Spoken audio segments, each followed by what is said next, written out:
अब वो service delivery model वो सर्विस डिलीवरी मॉडल जो है वो इस वक्त पूरे पाकिस्तान में इम्प्लीमेंट हो रहा है। और उसमें हम लोग कोशिश कर रहे हैं कि हम लोग HIV और अदर कम्युनिकेबल डिजीज पे कंट्रोल कर सकें through different means of prevention. फिर मैं अभी करंटली जो है हेल्थ मिनिस्ट्री की रनिंग कंसल्टेंट भी हूँ। और चूंकि चीज़ें बहुत सारी हैं बताने के लिए, लेकिन मैं कुछ चंद एक चीज़ें ऐसे बता रही हूँ जो मैं करंटली एसोसिएटेड हूँ। बाकी पास्ट में बहुत सारी रिकग्निशन हैं, बहुत सारी आई वुड से अवार्ड्स हैं। और एक अवार्ड मैं जरूर बताना चाहूँगी कि आई एम द फर्स्ट, और लाइक फर्स्ट का वर्ड तो नहीं मैं इस्तेमाल करना चाहूंगी, लेकिन मैं पहली पाकिस्तान की वो ट्रांस पर्सन हूँ जो कि इंटरनेशनल हीरो अवार्ड पाकिस्तान में लेके आई थी 2018 में। और I just open up a new avenue for the trans people, और अल्हम्दुलिल्लाह कंसेक्यूटिव 3 इयर्स में हम वो अवार्ड पाकिस्तान लेके आ रहे हैं। ठीक है, अभी करंटली जो है वो आयशा मुगल ने इस साल जो है वो अवार्ड जो है वो विन किया है। और मुझे हमारे CM और हमारे जो गवर्नर पंजाब हैं उनकी तरफ से भी मुझे रिकग्निशन मिली हुई है इतने बड़े मॉडल के लिए। और recently I got invited bye Joe Biden, जो कि प्रेसिडेंट ऑफ अमेरिका हैं। उन्होंने मुझे न्यूयॉर्क में लाके तो रिकग्नाइज किया था मेरी सर्विसेज को। तो ये मेरी छोटी सी प्रोफाइल है। तो मैं चाहूंगी कि नहीं, हम आप बताइए ना। आप ये बताइए कि आपने ट्रांसजेंडर प्रोटेक्शन राइट एक्ट 2018 के लिए भी तो काम किया। मैं चाह रही थी कि हम इस तरह की गुफ्तगू एक पार्टिसिपेटरी या आई वुड से ओके, एक आंसरेबल अप्रोचेस में करें। चलो क्योंकि ठीक है। जो ट्रांसजेंडर प्रोटेक्शन बिल की जो जर्नी है वो मैं चंद अल्फाज में नहीं बताना चाहती, ओके, ना मैं बता ठीक है। सकती हूँ, क्योंकि उसके पीछे ह्यूज स्ट्रगल है। तो मैं चाहूंगी कि जब लोग मुझसे ये पूछे कि हमारा अदारा राइट्स पे क्या काम करता है और बिल पे हमने क्या काम किया, ठीक है। अभी जो करंटली ठीक है। जो और अमेंडमेंट आई है उसके ऊपर हमने क्या काम किया, तो I would love to respond accordingly. चलो ठीक है जी, ठीक है, चलो, थैंक यू।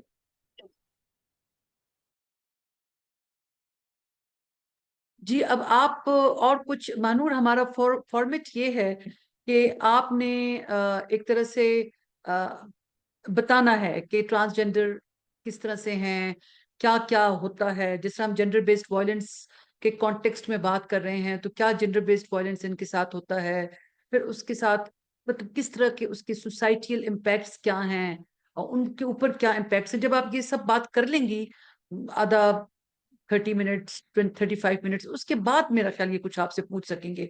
आप ये समझ रही हैं या चाह रही हैं कि लोग आपसे पूछें, तो शायद हमारे पास जूम पर लोग कम हैं और फेसबुक पर लोग ज्यादा हैं। तो अगर आप अपना बता देंगी तो ज्यादा बेहतर रहेगा मेरा ख्याल है। और हमारा फॉर्मेट भी यही है। जी, चलिए ठीक है। मानो। फिर मैं थोड़ा सा आपको पहले बैकग्राउंड बताती हूँ कि कानून साजी क्यों की गई, कौन से मसले थे, और कौन किस तरह की हमने आउटरीच अप्रोच जो है वो अडॉप्ट की थी कानून साजी करने में। क्योंकि जैसे कि मैं ऑलरेडी बता चुकी हूँ कि I am running and heading organisation that name is KSS, वो स्पेसिफिकली ट्रांसजेंडर राइट खवातीन के राइट्स और पर्सन विद डिफरेंट एबिलिटीज पे काम करता है।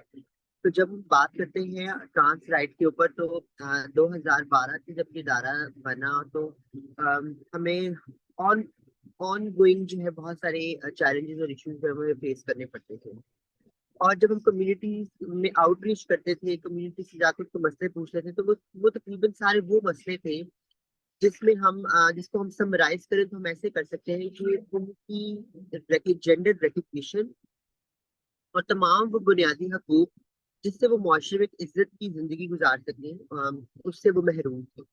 तो हमने सोचा कि हम क्यों ना कुछ रिसर्च स्टडीज करें। तो हम लोगों ने कुछ कॉम्प्रिहेंसिव रिसर्च स्टडीज जो है वो की, और उन रिसर्च स्टडीज से हमने डाटा कंपाइल किया, एक एविडेंस बेस्ड एडवॉक्सी जो है वो हमने जनरेट करने की कोशिश की। और वो हमने कोई 4 साल का हमारा ये काम था।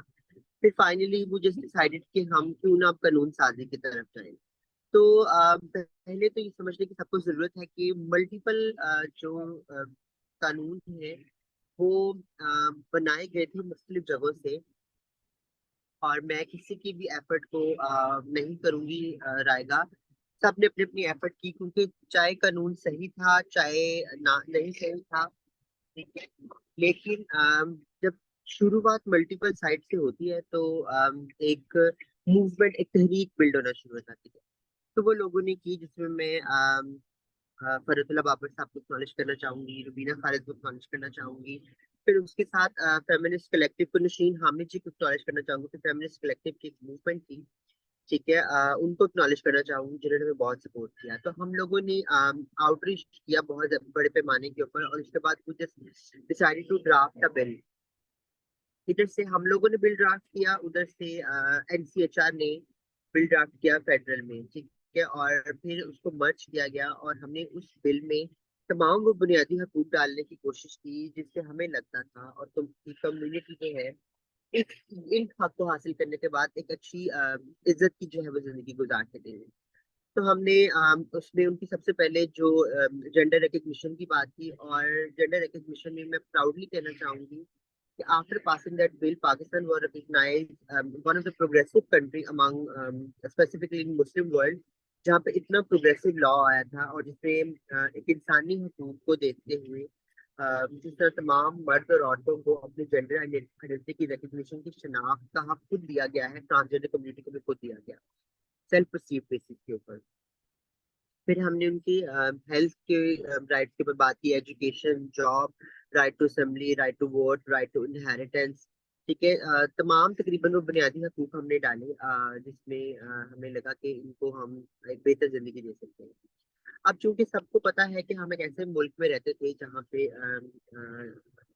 चीजें जो है लॉ भी बन जाते हैं और चीजें वजूद में आना शुरू हो जाती हैं, लेकिन उनको इम्प्लीमेंट करने में थोड़ा टाइम लगता है। तो हमने एक काम किया, हमने इस बिल के जरिए कुछ इदारों को जिम्मेदार ठहरा दिया कि वो जिम्मेदार होंगे इस कानून को इम्प्लीमेंट करने के लिए, जिसमें हमने एनसीएसडब्ल्यू, एनसीएचआर और फेडरल ओम्बुड्समैन को जो है हमने इन्फोर्समेंट मैकेनिज्म के थ्रू इसमें इन्वॉल्व किया।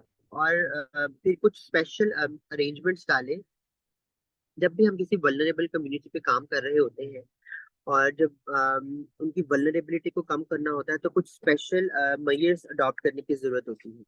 कुछ स्पेशल मेजर्स किसी भी तरह के होते हैं, वो वेरी करते हैं उस स्पेसिफिक पॉपुलेशन को लेके। तो हमें ये लगा कि ये वो कम्युनिटी है जो कि फाइनेंशियली डिपेंडेंट है दूसरे लोगों के ऊपर। तो हमने ये डिसाइड किया कि क्यों ना हम इनकी सोशो इकोनॉमिक एम्पावरमेंट पे भी फोकस करें।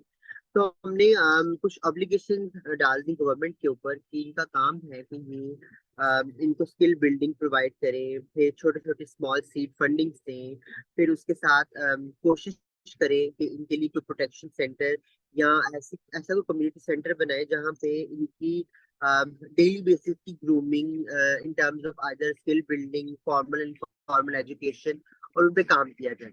तो इस तरह हमने कोशिश की कि हम इनको तहफ़्फ़ुज़ दें। फिर एक और चीज हमने एक चीज जो इस कानून में कमी रह गई थी वो ये थी कि जब हमने वायलेंस को एड्रेस करने की बात की तो इस्लामिक कार्डियोलॉजी काउंसिल ने उस चीज पे थोड़ी सी रेजिस्ट हुए, और उनका कहना ये था कि वायलेंस को एड्रेस करने के लिए स्पेसिफिकली ट्रांस कम्युनिटी की सेक्सुअल वायलेंस को कंसिडर करने के लिए कुछ स्पेसिफिकली लॉज अवेलेबल नहीं। तो चूंकि हमें उस वक्त हमने स्ट्रेटेजी कैसे अडॉप्ट की थी कि एक हुकूमत जा रही थी दूसरी आ रही थी, तो हमने सोचा कि क्यों ना इसमें हम ये काम करवा लें, और हम ऐसा प्ले करें कि जो भी हुकूमत जो है वो इस चीज को सपोर्ट करे, हम उनकी फेवर में जो है उनको वोट डालें। तो वो चीज काम कर गई और कानून जो है वो पास हो गया, और पर हमें वायलेंस की शिक निकालनी पड़ी। पर हमने एक चीज जरूर डाल दी कि प्रोटेक्शन सेंटर जो है उसके बारे में हमने इसमें बात कर दी कि किसी भी तरह की जो वायलेंस होगा उसके लिए प्रोटेक्शन सेल स्पेसिफिकली जो ट्रांस कम्युनिटी के लिए वो बनाया जाएगा। और उसी के रिजल्ट में अब जो तकरीबन पूरे पंजाब में इस वक्त तहफ़्फ़ुज़ सेंटर कायम किए गए हैं, और उन तहफ़्फ़ुज़ सेंटर में विक्टिम सपोर्ट ऑफिसर जो है वो ट्रांसजेंडर कम्युनिटी को तैनात किया गया। अब ये सारा वो चीजें थी जो मैंने ब्रीफ की करने की कोशिश की कि ये कानून था, इस तरह पास हुआ, और इस कानून में ये चीजें हैं। अब जब हम बात करते हैं क्योंकि हम लोग बात कर रहे हैं एसोसिएटेड एक्टिविज्म में ह्यूमन राइट डे के ऊपर, तो डेफिनेटली हमें ये चीज एड्रेस करने की जरूरत है कि अभी करंटली जो है हम किस तरह के तशद्दुद का हमें सामना करना पड़ रहा है।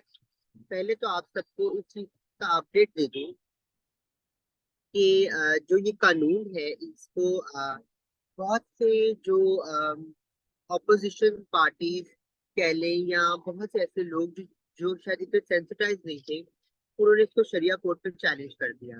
कानून अभी भी रूल नहीं हुआ, कानून इज देयर, ठीक है, बट शरिया ने इसके ऊपर अपना वर्डिक्ट दिया कि इसमें कुछ अमेंडमेंट्स जो है वो रिक्वायर्ड है। बट चूंकि वो अमेंडमेंट स्पेसिफिकली इन्होंने आइडेंटिटी के ऊपर अमेंडमेंट रिक्वायरमेंट की, और इनके हेल्थ राइट्स के ऊपर जो है उन्होंने कहा कि इस पे अमेंडमेंट करने की जरूरत। तो हमने सुप्रीम कोर्ट में जो है इसके ऊपर पिटिशन फाइल की और कोशिश की कि हम सुप्रीम कोर्ट के जरिए जो ये प्रपोज्ड अमेंडमेंट है उसको रुकवा सके। तो अभी हमने उस चीज को रुकवाया हुआ है, बट लेट्स सी क्या होता है। बट इससे बहुत सारी चीजें ऐसी हैं जो कि इफेक्ट हुई है कम्युनिटी में, और कम्युनिटी के राइट्स के ऊपर और उनकी एक्सेसिबिलिटी के ऊपर कि वो किसी भी हक को कैसे एक्सेस करें। सबसे पहला मसला तो ये आया कि हम जब ये कहते हैं जेंडर बेस्ड वायलेंस की बात करते हैं, तो अगर सिंफी या जिनसी बुनियाद के ऊपर अगर किसी को उसकी शनाख्त नहीं दी जा रही, तो मुझे लगता है कि ये सबसे पहला वायलेंस है। जब प्रपोज्ड अमेंडमेंट आई शरिया कोर्ट की तरफ से, ठीक है, तो जो इमिडिएटली जो है नागरा ने सीएनआईसी बनाना बंद कर दी, जबकि शरिया कोर्ट ने ऐसा कोई वर्डिक्ट नहीं दिया। और शरिया कोर्ट ने बाद में इस चीज के ऊपर वर्डिक्ट भी दिया कि इमिडिएटली जो है अ, जो हमारी प्रपोज्ड अमेंडमेंट के ऊपर चीजें होना शुरू हुई हैं, स्पेसिफिकली सोशल मीडिया कैंपेन या कुछ इदारों ने सर्विसेज देना बंद कर दिए ट्रांस कम्युनिटी को, उसको स्ट्राइक डाउन कर दिया जाए, ठीक है, क्योंकि लॉ अभी तक रूल नहीं था। तो वो जेंडर रिकग्निशन जो है उसके ऊपर फर्क आ गया। फिर उसके बाद मुआशरे में हमारा एक अलमिया है कि जो पॉजिटिव चीजें हैं ना वो लोग थोड़ा देर से अडॉप्ट करते हैं, और कोई भी ऐसी अफवाह या कोई भी ऐसी चीज, कोई भी ऐसा trolling I would say trend आ जाए, तो उसमें बहुत स्पीड से सोसाइटी जो है उसको टेकअप करती है। तो यही हमारे साथ भी हुआ, और सोसाइटी ने कम्युनिटी को इजी इजी आई वुड से इजी ऑब्जेक्ट ऑफ वायलेंस बना दिया, ठीक है। और सेक्सुअल वायलेंस बहुत ज्यादा बढ़ गया, डोमेस्टिक वायलेंस बहुत ज्यादा बढ़ गया। और चूंकि लकीली तहफ़्फ़ुज़ सेंटर जो है वो कायम थे, और वहाँ पे कम्युनिटी के ऊपर जो है बहुत ज्यादा ऐसी रिपोर्ट्स आना शुरू हो गई, बहुत ज्यादा ऐसे केसेस आना शुरू हो गए। अब उसके साथ साथ देर आर फ्यू केसेस, मैं उनका नाम नहीं लेना चाहूंगी, उन इदारों का नाम नहीं लेना चाहूंगी, जहाँ पे ट्रांसजेंडर कम्युनिटी काम कर रही थी, और just because of this thing उनको वहां से निकाल दिया गया, और बहुत अच्छी पोजीशंस में थी और बहुत अच्छी कंपनीज में भी। इवन के एक क्योंकि मैं खुद भी काम करती हूँ हेल्थ मिनिस्ट्री के साथ, ठीक है, तो इवन के हमारी एक और ट्रांस पर्सन है जिनको गवर्नमेंट के ही इंस्टीट्यूशन से जो है वो उनका कॉन्ट्रैक्ट जो रीन्यू नहीं किया गया, उनको निकाला नहीं गया लेकिन उनका कॉन्ट्रैक्ट रीन्यू नहीं किया गया।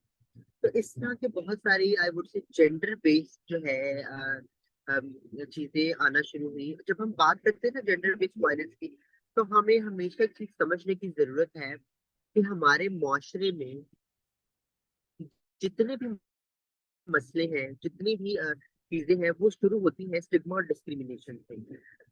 चाहे वो कोई भी जेंडर हो, चाहे वो कोई भी आपका सोशल ऐसा प्रॉब्लम हो जिसकी वजह से आपका तशद्दुद बढ़ जाए, तो हमें उसका बैकग्राउंड देखने की जरूरत है कि सबसे पहले लोगों का बिलीफ चेंज होता है। उस बिलीफ में वो चीजों को स्टिग्मेटाइज करना शुरू कर देते हैं, और जब स्टिग्मेटाइज होना शुरू होता है तो उसके रिजल्ट में एक तफरीका सलूक आना शुरू हो जाता है उस स्पेसिफिक कम्युनिटी के ऊपर।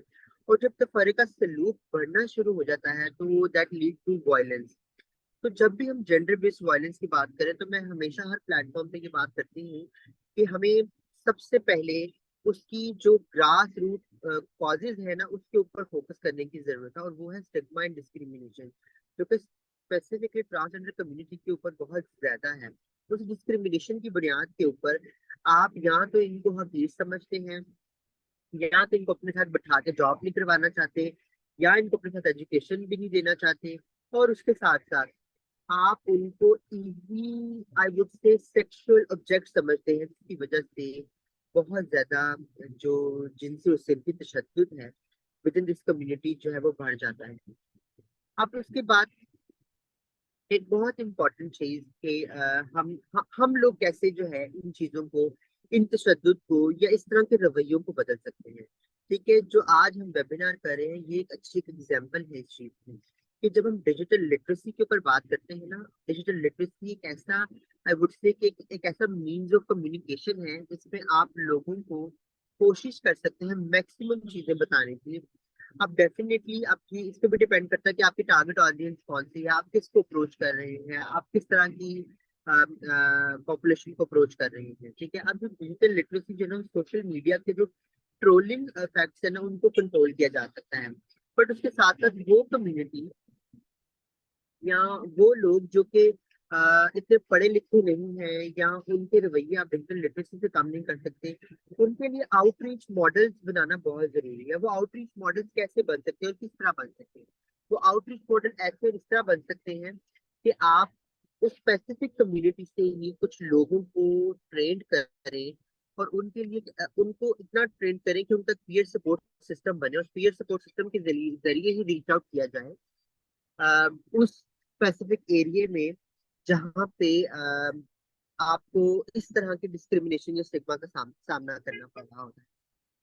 तो वहां पे लोग जाके अपनी वर्ड ऑफ माउथ के जरिए उनकी बिहेवियर चेंज, कम्युनिकेशन, काउंसलिंग के ऊपर फोकस करें।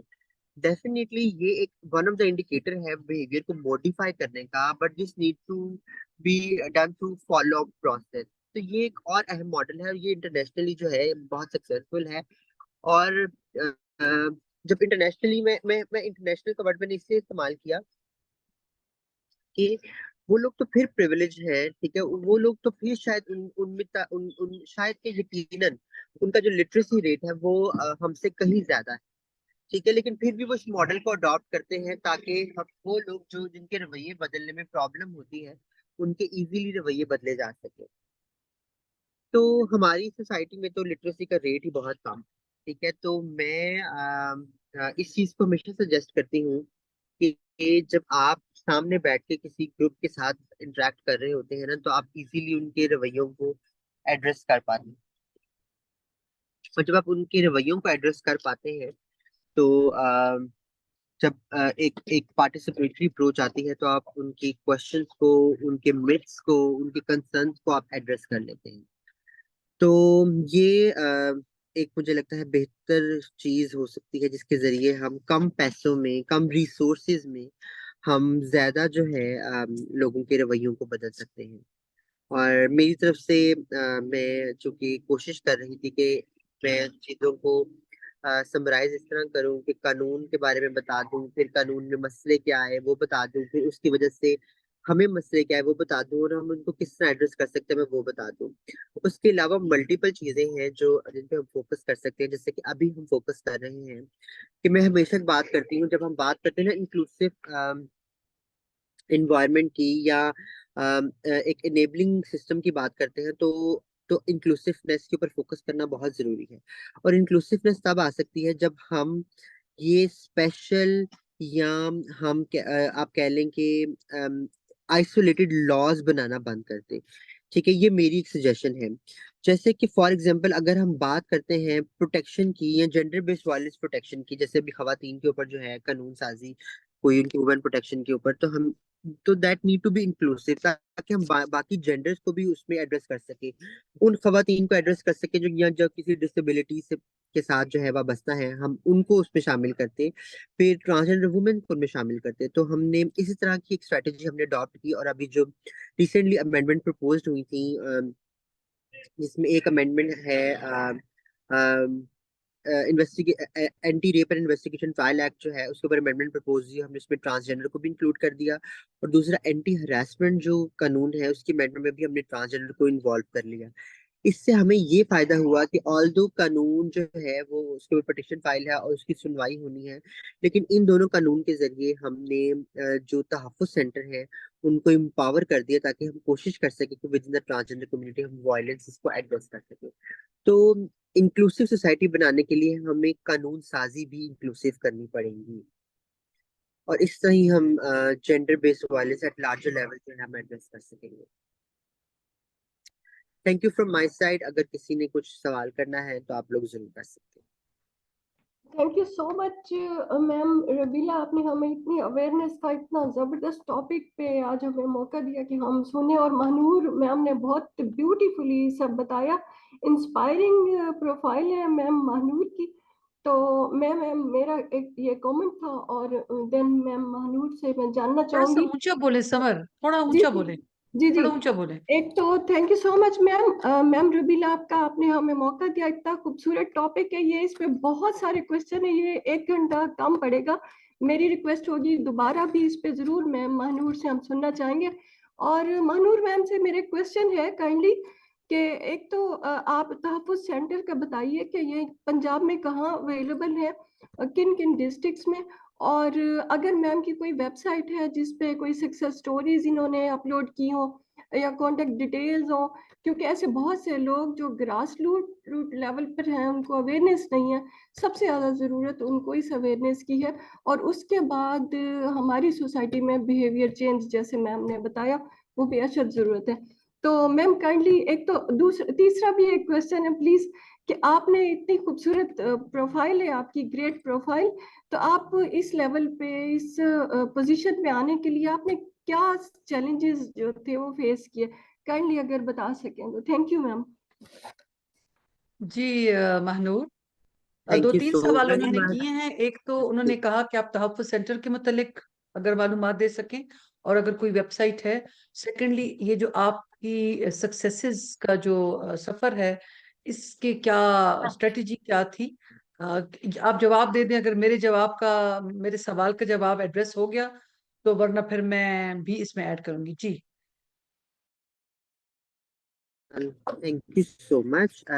एक चीज तो ये कि पहले हम बात कर लेते हैं तहफ़्फ़ुज़ मरकज के ऊपर, तहफ़्फ़ुज़ सेंटर्स के ऊपर। देखिए हमारे यहाँ पे पूरे पंजाब में इस वक्त तकरीबन गालिबन अब 23 डिस्ट्रिक्ट हो गए हैं जहाँ पे तहफ़्फ़ुज़ मरकज बने हुए हैं। अगर हम स्पेसिफिकली लाहौर की बात करें तो एक तहफ़्फ़ुज़ मरकज लिबर्टी में बना हुआ है, दूसरा तहफ़्फ़ुज़ सर्कल जो है मिंटो पार्क के पास बना हुआ है। और जो 17 डिस्ट्रिक्ट हैं इनमें कसूर, शेखुपुरा, सरगोदा, मुल्तान, फैसलाबाद और मुजफ्फरगढ़, मतलब जो आसपास इनके जो तहसीलें लगती हैं उनमें भी उन्होंने मर्ज किया, क्योंकि आप अब सारी जगहों पे तो आप नहीं खोल सकते, लेकिन उन्होंने सेंट्रल लोकेशंस जो है वो सेलेक्ट किया। वो इनकी पूरी लिस्ट जो है ना, आपको जो पंजाब पुलिस का जो पेज है वहां पे आपको मिल जाएगी, और उनकी वेबसाइट पे भी मिल जाएगा, ठीक है। अब लेकिन मेरे पास भी लिस्ट है, वो मैं आपको प्रोवाइड कर सकती हूँ। लेकिन ये जो मैंने आपको नाम बताए हैं, डिस्ट्रिक्ट के जो नाम लिए हैं यहाँ पे, तो एक्टिव तहफ़्फ़ुज़ सेंटर हैं जहाँ पे ट्रांसजेंडर कम्युनिटी को तैनात कर दिया गया है। अब दूसरा सवाल आपने गालिबन शायद वो मेरे आपके, से रिलेटेड हाँ किया, जी, जी ठीक जी, है। आपके मुतालिक कुछ है। अच्छा, कि मेरे मुझे लेके क्या चैलेंजेस आए। अच्छा, मुझे अक्सर लोग पूछते हैं और मैं ये कहती हूँ कि जी मैं अगर बात करूँ ट्रांसजेंडर कम्युनिटी की, या वो ट्रांसजेंडर कम्युनिटी जिनके बारे में आप लोग समझते हैं या जानते हैं, या आप लोगों को लगता है कि कम्युनिटी ये कम्युनिटी है, ठीक है ना, ये मैं इसलिए कह रही हूँ क्योंकि हमारी अपनी भी जो सोचे है ना वो में बहुत महदूद है। तो आप लोग भी अब तक यही सोचते होंगे जो ट्रांस कम्युनिटी है वो या तो इशारों पे खड़े होने वाली है, या तो आपके घरों में आने वाली है, या वो आपके इवेंट्स के ऊपर जो है वो परफॉर्म करने के लिए मौजूद है, ठीक है। तो बहुत से लोग कम होते हैं जिनको मतलब एम्पावर्ड या पढ़ी लिखी ट्रांस नजर आती है, ठीक है। तो मैं उस सेंस में आपको कहूंगी कि मैं भाई थोड़ी प्रिविलेज क्लास हूँ, ठीक है ना, और प्रिविलेज क्लास के अपने इश्यूज होते हैं, ठीक है। और जो ये वाली कम्युनिटी जो मैंने आपको बताई उनके अपने इश्यूज है, मेरे अपने इश्यूज थे।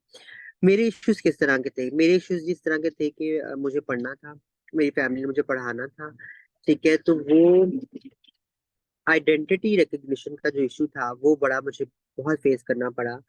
अक्सर जो है इंस्टीट्यूट जो है वो कंफ्यूज होते थे कि मुझे किस तरह के सेक्शन में एडमिशन देना चाहिए, ठीक है। पहले शुरू में इतनी अवेयरनेस नहीं थी, ठीक है, तो मुझे लड़कों के साथ पढ़ना पड़ता था। फिर जब उनको रियलाइज हुआ या मैं थोड़े ग्रो होना शुरू हुई, तो ये विजिबल होना शुरू हुआ कि जी मैं तो नहीं हूँ लड़का, ठीक है, तो मेरी तो जो ग्रोथ है वो लड़कियों की तरह की है, या उनकी तरह की फेमिलियर है। तो वो औरतों वाला सीन आ गया, ठीक है। तो मुझे ये वाला जो मेरा ट्रॉमा था ना कि कि मुझे लोग किसी में फिट इन नहीं करना चाहते, वो मेरे लिए बहुत बहुत डिस्टर्बिंग था कि मैं कौन हूँ, मुझे लोग क्यों ऐसा ट्रीट करते हैं, क्या ऐसी रीजन है, ठीक है। तो वो तो मेरे लिए बहुत था, और ना वो मेरे लिए बहुत ज्यादा वो वाला इशू था। ठीक है। अब ना एक चीज समझने की जरूरत है कि किसी भी इंडिविजुअल इंसान की जो सक्सेस है ना, वो रिलेट करती है उसकी मेंटल हेल्थ के साथ। तो मेरा जो सबसे बड़ा इशू था ना, वो थी मेरी मेंटल हेल्थ, जो कि बहुत ज्यादा जगहों पे जो है वो डिस्टर्ब हुई। और एक मैं आपके साथ जो है शेयर करना चाहूंगी वाकया। वो वाकया ये है कि हम अक्सर कहते हैं ना, कम्युनिटी पढ़ती क्यों नहीं है। ठीक है, तो वो मैं आपको एक इस तरह की बहुत सारी मिसालें मेरे साथ हुई हुई हैं, लेकिन एक मिसाल आपको बताना चाहूंगी। मैं चूंकि एक ब्रिलियंट स्टूडेंट थी और पढ़ने लिखने में भी तेज थी, तो मुझे हमेशा से ना थोड़ा सा प्रो वे में रिस्पॉन्स करना पसंद होता था, अपने टीचर्स को सवालात के जवाब देना पसंद होता था। ठीक है। तो मैं एक दफा ऐसे रिस्पॉन्स कर रही थी अपनी टीचर को। ठीक है। और वो कॉन्टिन्यूसली कंसेक्यूटिव मेरे हाथ रेज होने की वजह से उन्होंने मुझे अचानक कह दिया कि ना, ओह जनखे, तुम तो बैठो। ठीक है। तो आप ये सोचें कि 40 से 50 लोगों की जो क्लास की तादाद हो, उसमें आपको ऊपर ऐसा रिस्पॉन्स है, तो आपकी मेंटल हेल्थ कितनी डिस्टर्ब होती है। आप किस तरह के ट्रॉमा में चले जाते हैं। तो उससे मेरा कॉन्फिडेंस बहुत लूज हुआ। मेरा ड्रॉप आउट आना शुरू हो गया। मैं बहाने करती थी जाते हुए अपने कॉलेज। ठीक है। बट मैं लकी इसलिए थी क्योंकि मैं I am still living with my family. तो मेरी फैमिली का जो एक स्ट्रक्चर सिस्टम था ना, वो बहुत सपोर्टिव था मुझे लेके। ठीक है। तो मेरे पास तो एक सपोर्ट सिस्टम था, जिसकी वजह से मैं पढ़ लिख हूँ। ठीक है। मेरे इस तरह के मसले जो है वो मेरी फैमिली ने ओवरकम करने की कोशिश की, बट हर किसी के साथ ऐसा नहीं होता। तो ये एक और मसला होता है कम्युनिटी के दौरान। अब ये मसले मुझे भी पेश आए। फिर जब मैं बात करती हूँ, मैं आपको इसलिए हर साइड की एक एग्जांपल दे रही हूँ ताकि ज्यादा हम लंबी ना करें बात, पर आप लोगों को अवेयर हो जाए कि किस तरह के मसले आते हैं। फिर मैं आपको बताती हूँ कि मैं एक रिनाउंड ब्रोकरेज हाउस में अपॉइंट हुई जब मैं एसीसी कर रही थी। ठीक है। और वहां पे I was a senior sales executive, और सीनियर सेल्स एग्जीक्यूटिव तो मेरे अंडर कोई 12 से 13 लोगों की टीम थी। ठीक है। और वो 12 से 13 लोगों ने एक एक एक ना एक मतलब वो ना शिफ्ट होती थी। तो एक दफा ऐसी ही मेरी शिफ्ट चल रही थी, जो कि इवनिंग शिफ्ट थी। तो I was face a very huge, I would से, मोलेस्टेशन उस टीम से। और चाहे मैं उनकी सीनियर भी थी। ठीक है। और उससे भी मेरी मेंटल हेल्थ बहुत डिस्टर्ब हुई। और मुझे कभी भी इस ब्रोकरेज हाउस में प्रमोशन नहीं दी गई, और क्योंकि जो सीनियर मैनेजमेंट थी, they always try to approach me and ask me to get sexually involve with them. ठीक है। तो ये एक और बहुत बड़ा मेरे लिए इशू था जो मैं फेस करती थी। ठीक है। और ये भी एक जगह का आपको बता रही हूँ। फिर अब आ जाए हम बात करें यहाँ से निकल के जब मैं डेवलपमेंट सेक्टर में आई। ठीक है। और डेवलपमेंट सेक्टर में लकीली मैं चूंकि इतना कुछ फेस करके आ चुकी थी, तो यहाँ पे जो फेस होने वाली चीजें थी ना, उनसे मैं इतना आई वुड से घबराती नहीं थी। ठीक है। लेकिन वो मसले थे। ठीक है। जब डेवलपमेंट सेक्टर में हमारी जो गवर्नमेंट की कुछ लोग, उनको भी शायद ऐसा लगता है कि हर ट्रांस जो है वो इजी मीन्स ऑफ ऑब्जेक्ट है। ठीक है। और तो मैंने यहाँ पे बड़ा कुछ फेस किया। बट चूंकि मैं पढ़ी लिखी थी, एम्पावर्ड थी, तो मुझे पता था कि कैसे मुझे रिस्पॉन्सिव होना है। तो मैं वो रिस्पॉन्सिव जब होती थी ना, तो वो आहिस्ता आहिस्ता लोगों के रवैये उससे बदलना शुरू हो गए। और जब रवैये बदलना शुरू हो गए, तो मैं प्राउडली ये कहूंगी कि आप जितनी भी स्पेस अवेलेबल है, या जितने भी लोग इस वक्त मेरे साथ काम कर रहे हैं, चाहे वो आइदर यूएन सिस्टम में कर रहे हैं, चाहे वो गवर्नमेंट के सिस्टम में जिनके साथ मैं काम कर रही हूँ, they are very supportive, very enabled spaces, और बहुत एक सिक्योर स्पेसेस है वो मेरे लिए। तो ये सारे मसले जो है वो मैं फेस करती थी। और अब जो मसले फेस करने पड़ते हैं, वो as a activist, as a leader face करने पड़ते हैं। और वो मुझे फेस करने पड़ते हैं फ्रॉम डिफरेंट सर्विलेंस एजेंसीज। ठीक है। अब मैं सर्विलेंस एजेंसी का नाम तो यहाँ नहीं ले सकती। मुझे ये भी नहीं पता कि मैं इस वक्त भी शायद हो रही हूँ, मुझे इस वक्त भी ट्रैक डाउन किया जा रहा हो। ठीक है। क्योंकि पिछले कुछ दिनों में I face a huge surveillance from some of the agencies. जब कानून साजी के ऊपर ये सारी डिस्कशन हुई, तो उसके बाद मैंने बहुत ज्यादा फेस किया। मुझे आप यकीन करें, आधी आधी रातों को कॉल आती थी, और कॉल करके वो प्राइवेट नंबर लिखा हुआ आता था और वो मुझसे पूछा जाता था कि आप किधर हैं इस वक्त। ठीक है, तो मतलब मुझे इतना मुझे वो मेंटली डिस्टर्ब कर दिया गया था। फिर मैंने उस चीज से भी कोप अप किया, but I am still struggling with it. ठीक है, अभी भी मैं फेस करती हूँ। मुझे अक्सर फील होता है कि मेरा फोन जो है वो टैप किया जा रहा है। फिर इवन कि अक्सर ऐसा होता है कि कुछ एजेंसीज जो हैं उन्होंने तो अब अपने प्राइवेट नंबर से भी मुझे मैसेज करना शुरू कर दिया है। मैं किसी इवेंट पे जाती हूँ, कुछ तो मुझे सिर्फ फोटो सेंड करके मुझे व्हाट्सएप कर देते हैं किसी भी नंबर से, और पूछते हैं कि आप यहाँ पे आज क्यों हैं। तो ये एक और मेरे लिए एक बहुत बड़ा इशू है कि जी हाँ, मुझे हर चीज के लिए मैं आंसरेबल हूँ। ठीक है, और हर चीज के लिए अकाउंटेबल हूँ। अकाउंटेबिलिटी होनी चाहिए, but this need to be two way process. अगर हम अकाउंटेबल हैं तो मैंने हमेशा पूछने की कोशिश की सर्विलेंस एजेंसी से कि आप लोग इतना मेरे पर सर्विलेंस क्यों रखते हैं, बट मुझे कभी किसी ने एक सेटिस्फैक्ट्री रिस्पॉन्स नहीं दिया। ठीक है, और मैं स्टिल इस चीज से स्ट्रगल कर रही हूँ। तो अगर कोई ये समझे कि अगर आप एम्पावर हो जाए तो आपको चैलेंजेस फेस नहीं करने पड़ते, तो वो आपको फेस करने पड़ते हैं। मुझे नहीं पता कि ये सर्विलेंस किसी खवातीन एक्टिविस्ट पे होता है नहीं होता, ठीक है, लेकिन ट्रांस एक्टिविस्ट लीडर पे तो होता है। ठीक है, और फिर इवन के आप ये समझ लें कि एक पॉइंट तो ऐसा था कि मुझे ऐसा लगता था कि अभी कोई एजेंसी वाले मेरे घर के बाहर आएंगे और वो कहेंगे चलो बैठो और आप हमने आपको लेके जाना है किसी इन्वेस्टिगेशन के लिए, वट एवर कुछ भी। ठीक है, तो ये हमारा अलमिया है और मुझे नहीं पता हम उस अलमिया को कैसे कर सकते हैं। तो ये सारे इश्यूज हैं जो हम फेस कर रहे हैं। और जो लास्ट एक चीज मैं बताऊंगी कि जब आप किसी पोजीशन पे होते हैं ना, तो आपकी अकाउंटेबिलिटी सिर्फ एजेंसीज को नहीं होती, आपकी accountability society at larger level पे हो जाती है। चाहे वो कम्युनिटी है, चाहे वो गवर्नमेंट है, चाहे वो कोई और सिविल सोसाइटी है, आपको अब उनको अकाउंटेबल होना है। फिर उसके साथ साथ आपकी तरफ लोगों की एक्सपेक्टेशन इतनी बढ़ जाती है कि आप ये नहीं समझ पाते या ये समझना नहीं चाहते कि ये जो लीडर या एक्टिविस्ट है, इसकी अपनी हेल्थ, फिजिकल हो चाहे मेंटल हो, या इसकी अपनी स्पेस उसके लिए कितनी इंपॉर्टेंट है। तो आप ये सारी चीजें लूज कर जाते हैं, और ये चैलेंज मैं आप फेस करती हूँ और बहुत ज्यादा फेस करती हूँ। तो मैं चाहूंगी कि हम इस तरह के मसले पे कलेक्टिव डिस्कशन करें। ठीक है, क्योंकि मुझे पता है कि यहाँ पे और भी एक्टिविस्ट होंगे और वो भी शायद इस तरह की कुछ चीजें फेस करते होंगे शायद।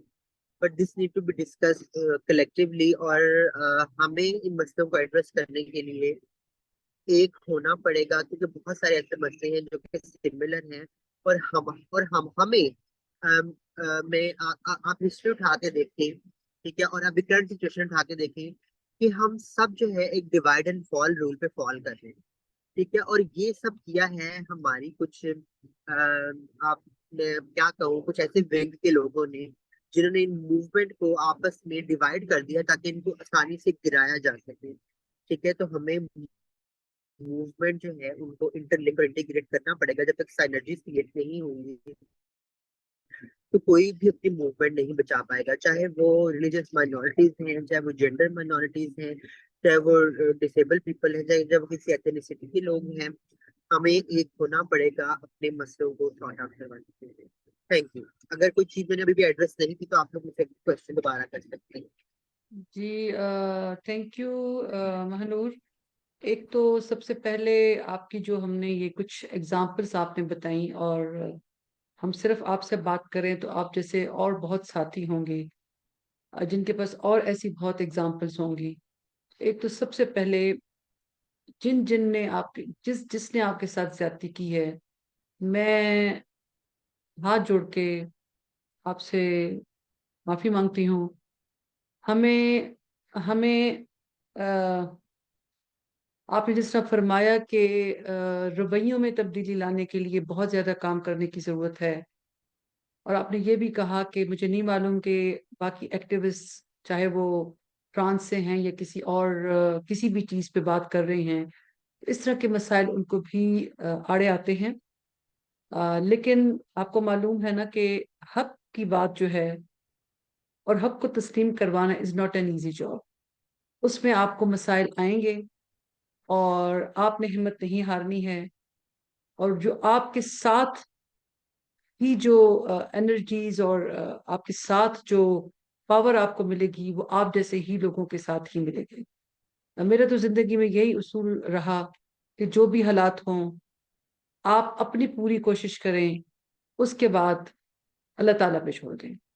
तो मेरा ख्याल है कि आप और आप जैसे साथी बहुत कोशिश कर रहे हैं, और जो अभी के, मैं अगर अपने बचपन से लेकर अभी तक को देखूं तो बहुत बेहतरी आई है। We should think positive. अल्हम्दुलिल्लाह बहुत बेहतरी आई है, बहुत आनी चाहिए लेकिन बहुत आई है। मैं एक दफ़ा फिर माजरत चाहती हूँ कि आपके साथ जिस जिसने जो जो ज्यादती की है उनको नहीं करनी चाहिए, और एक पाकिस्तानी सिटीजन के तौर पर हम सब बराबर हैं। हमें अल्लाह ताला ने बराबर पैदा किया है। अल्लाह ताला का ये सिलेक्शन है कि उसने हमें क्या पैदा किया। तो इस वजह से हमें अल्लाह की मखलूक होने की वजह से हमें एक दूसरे पर बर्तरी अल्लाह ने ही देनी है, जो कि तकवा पे होगी। जुनेद लगारी का हाथ उन्होंने हैंड रेज किया हुआ था। जुनेद, आप कुछ पूछना चाहते हैं तो जरूर पूछिए, ताकि कुछ और क्वेश्चंस होंगे तो ठीक है, वरना फिर चूंकि शी इज ट्रेवलिंग तो फिर हम इसको रैप अप करेंगे। जी जुनेद, आप अनम्यूट कर सकते हैं इफ यू आर विद अस।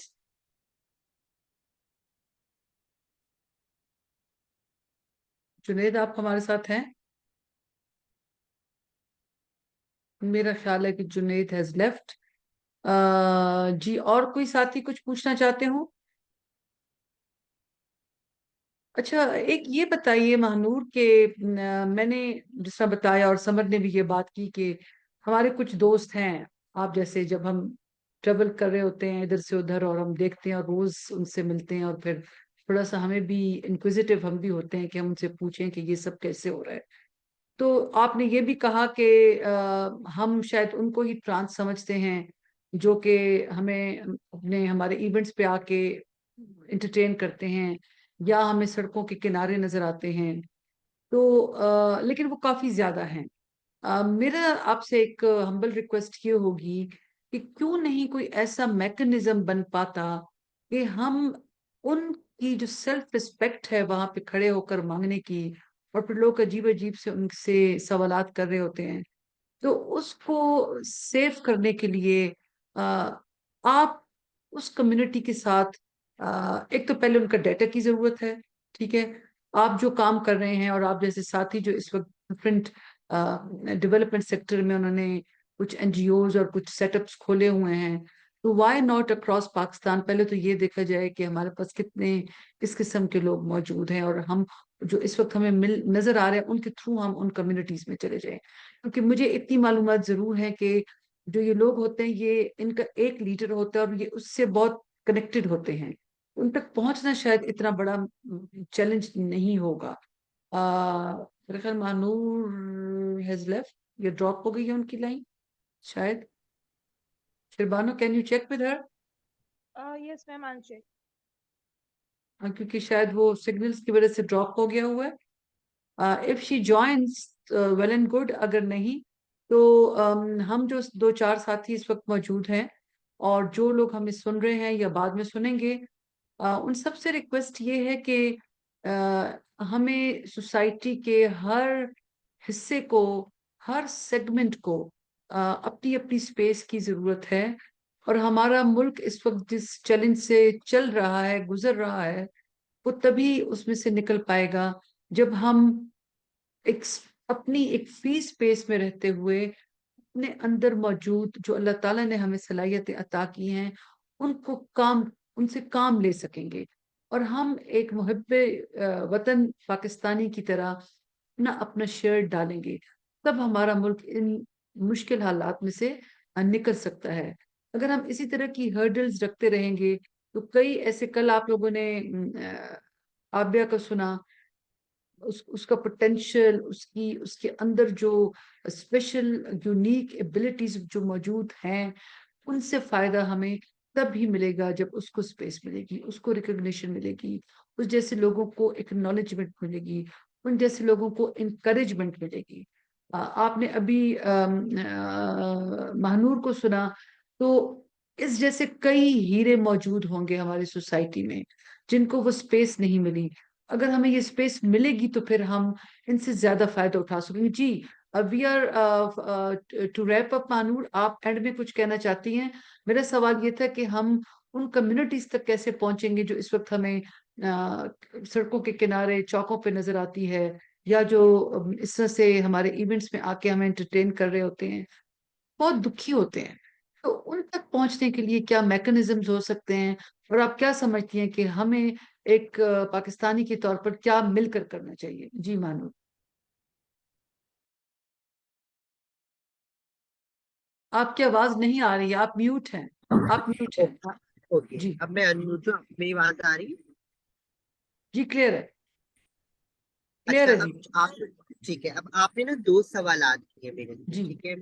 एक तो ये कि जो कम्युनिटी आपको शायरों पे या घरों में या डांस फंक्शन करते हुए नजर आ रही होती है, उनको हम उन तक रसाई कैसे कर सकते हैं, ठीक है। और दूसरा ये कि हम उनको कैसे आई वुड से कि बेहतर कैसे तरीके से मेन ला स्ट्रीम कर सकते हैं। सकते हैं, कैसे मेन स्ट्रीम कर सकते हैं? अच्छा, एक, ठीक है। अच्छा, अब एक चीज मैं आपको बता दूं, जो कि अभी हमने इतनी डिटेल में बात नहीं की, जो जो अदारा मैं हेड करती हूँ, कॉलेज सोसाइटी के नाम से, हम लोगों ने इस वक्त हम काम कर रहे हैं 5 डिफरेंट शहरों में: लाहौर, कसूर, शेखुपुरा, सरगोदा, मुल्तान, और अब soon we are going to establish office in Faisalabad and Sialkot as well. उसमें हम लोगों ने आउटरीच की जो टीम है वो बनाई हुई है कम्युनिटी से। उसमें हमने कम्युनिटी को एम्पावर किया और कम्युनिटी से कुछ लोग ढूंढे जो कि पढ़े लिखे थे, ठीक है, और उनको हमने इतना एम्पावर किया कि वही कम्युनिटी में पेनिट्रेट करते हैं और जाके कम्युनिटी से इंटरेक्ट करते हैं। और ये वही ट्रांसजेंडर कम्युनिटी होती है जो हमें अशारों पे या डांस फंक्शन करते हुए या अदर मीन्स ऑफ सोर्सेज में नजर आती है, ठीक है। और उनके हम रवैयों को बदलने की कोशिश करते हैं, और बहुत सारी कम्युनिटी हमने इस वक्त एम्पावर भी हम कर रहे हैं, उनको स्किल बिल्डिंग प्रोवाइड कर रहे हैं। हमारे मल्टीपल एमओयू साइन हुए हुए हैं ताकि हम उनको मेन स्ट्रीमिंग की तरफ लेके आ सके। और वो कम्युनिटी इस आउटरीच मॉडल के थ्रू हमने आइडेंटिफाई की कि पढ़ी लिखी है बट उनके पास नौकरियां नहीं है, हमने मुख्तलिफ कंपनीज में उनको हायर करवाया है, जिसमें हमने elan.com है, it's a real estate organisation, वहां पे हमने इनको अपॉइंट करवाया, यूनिलीवर में इनको अपॉइंट करवाया। फिर देयर इज अनदर कंपनी जिसमें ऑनलाइन स्पेसेस के ऊपर काम किया जाता है, ठीक है। फिर हमने क्रीम के ऑफिस में इनको अपॉइंट करवाया। तो हम कोशिश कर रहे हैं कि हम मेन स्ट्रीमिंग करें। और एक बहुत बड़ा जो एक चेंज आया, वो जो हमने आईजी पंजाब के साथ जब हमने एमओयू साइन किया, और उसमें हम लोगों ने उनसे कमिटमेंट ली कि जितने विक्टिम सपोर्ट ऑफिसर हैं वो ट्रांसजेंडर होने चाहिए, ताकि एक जो कोऑर्डिनेशन मैकेनिज्म है और कम्युनिटी तक रसाई है उसको हम इनेबल कर सकें, उसको हम एक्सेसिबल कर सकें। तो वही किया उन्होंने, और उन्होंने सारी जो विक्टिम सपोर्ट ऑफिसर है ट्रांसजेंडर कम्युनिटी से तैनात किए, और ये भी मेन स्ट्रीमिंग की तरफ ही एक अगला स्टेप है। और अब जब एक और बात हमें समझने की जरूरत है कि ये हमने अपने आउटरीच से आइडेंटिफाई किया कि वो लोग जो भीख मांग रहे हैं या वो लोग जो घरों में आके बधाई टोली करते हैं, उनको तो हम एम्पावर कर लेंगे।